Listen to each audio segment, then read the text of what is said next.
నమస్తే welcome to meta news. ఇక మెటాలోకి వచ్చేస్తే ఎమ్మిగనూరు అసెంబ్లీ నియోజకవర్గంలో వైసీపీ పరిస్థితి అగమ్యగోచరంగా మారింది. నేతల మధ్య గ్రూప్ తగాదాలు అధిష్టానానికి పెద్ద తలనొప్పిగా మారాయి. ఎమ్మిగనూరులో అధికార టీడీపీ దూకుడుగా వెళ్తుండగా వైసీపీ మాత్రం రోజుకి డేలా పడుతుంది. గ్రూప్ రాజకీయాలతో నేతలు తలో దిక్కులో ఉంటే కార్యకర్తలు దిక్కులు చూస్తున్నారు. ప్రస్తుత ఎమ్మిగనూరు నియోజకవర్గం వైసీపీ ఇన్ఛార్జిగా మాజీ ఎంపీ బుట్టా రేణుక ఉన్నారు. అటు మాజీ ఎమ్మెల్యే చెన్నకేశవరెడ్డి వయసు రీత్యా అంత చురుగ్గా లేకపోయినా ఆయన కొడుకు ఎర్రకోట జగన్మోహన్ రెడ్డి యాక్టివ్ రోల్లో ఉన్నారు. బుట్టా రేణుకకు జగన్మోహన్కు మధ్య కోల్డ్ వార్ నడుస్తుంది. వారిని కలిపేందుకు స్థానిక నేతలు చేసిన ప్రయత్నాలు ఎప్పటికప్పుడు విఫలమవుతూనే ఉన్నాయి. దీంతో ఇద్దరి మధ్య పంచాయతీ ముదిరి పాకాన పడుతుంది. పంతాలకు పోయి మా వాళ్లే పార్టీని బలహీనపరుస్తున్నారంటూ క్యాడర్ ముత్తుకుంటున్నా పట్టించుకునే దిక్కు లేదు అక్కడ.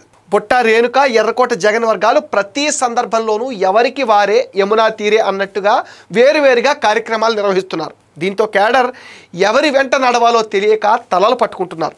నియోజకవర్గ ఇన్ఛార్జ్ పదవి కోసం జగన్ తీవ్రంగా ప్రయత్నించినప్పటికీ బుట్టా రేణుకకే జగన్ ఛాన్స్ ఇచ్చారు.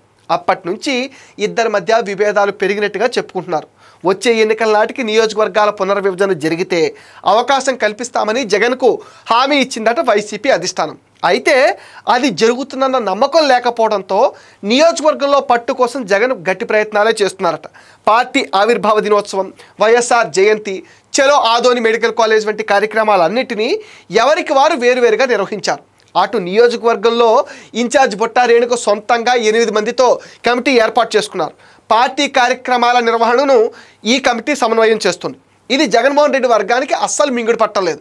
అధిష్టానం ప్రమేయం లేకుండా బుట్టా రేణుక సొంత కమిటీని ఎలా చేస్తారంటూ జగన్ వర్గం మండిపడుతుంది. మరోవైపు పార్టీ కార్యక్రమాలు నిర్వహించడానికి సహాయ నిరాకరణ చేస్తున్నారంటూ జగన్ వర్గం పైన మండిపడుతున్నారు బుట్టా రేణుక.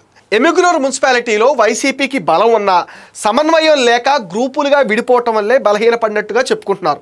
ఇద్దరి మధ్య గొడవల కారణంగానే నియోజకవర్గంలో మరో బలమైన నేత లింగాయత్ కార్పొరేషన్ మాజీ చైర్మన్ సైలెంట్ అయినట్టుగా చెప్పుకుంటున్నారు.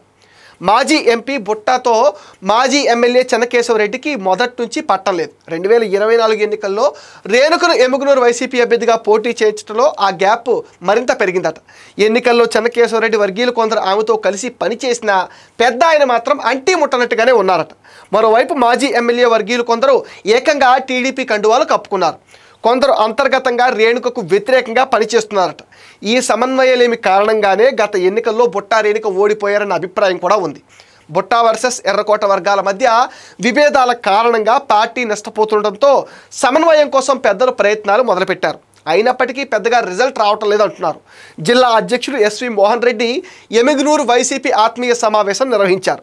నాయకులు ఇద్దరిని వ్యక్తిగతంగా ఇంటికెళ్ళి పిలిచి వాళ్లతో మాట్లాడి మరీ ఆ మీటింగ్ పెట్టారట ఎస్వి.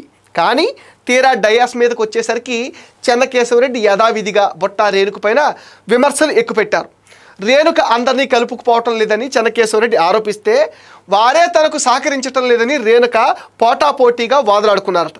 మొత్తంగా ఇద్దరు నేతలు ఇదే మాదిరి వ్యవహరిస్తే స్థానిక ఎన్నికల్లో పార్టీ తగిన మూల్యం చెల్లించుకోక తప్పదంటుంది క్యాడర్. ఇది మెటా న్యూస్ అప్డేట్. ఈ వీడియో పైన మీ విలువైన ఒపీనియన్ని కామెంట్ సెక్షన్లో మెన్షన్ చేయండి. మీరు ఇచ్చే కామెంట్స్తో మరిన్ని ఇంట్రెస్టింగ్ వీడియోస్ మీకు అందిస్తాం. అండ్ మీరేం చేయాలో మీకు తెలుసుగా ఈ వీడియోస్ని లైక్ చేయండి, షేర్ చేయండి, మెటా న్యూస్ని సపోర్ట్ చేయండి, సబ్స్క్రైబ్ చేయండి.